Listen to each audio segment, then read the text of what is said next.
ঘটনা নৌকায় আগুন লাগাতে? এটা 15-20 দিন থেকে হয়েছে, আগুনটা লেগেছে। কিন্তু কোন কারণে আগুন লেগেছে তো বোঝা যাচ্ছে না। জাল ছিল, অনেক জাল ছিল, জালে আগুন লেগেছে, নৌকোতে আগুন লেগেছে।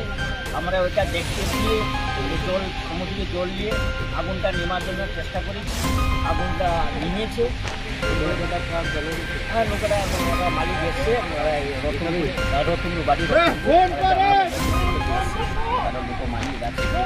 নৌকোটা কি সম্পূর্ণভাবে পুড়ে? হ্যাঁ, সব জাল নষ্ট হয়ে গেছে। নৌকাটা বিশাল বড় আগুন লেগেছে।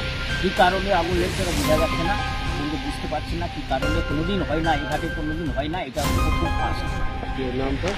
নামটা আমার নাম রতন দাস, কিন্তু নৌকা মালিক হচ্ছে বাবুদা, ঢাকা বাবুদা, রতনপুর বাড়ি, নৌকর মালিক, এই একটু বাড়ি।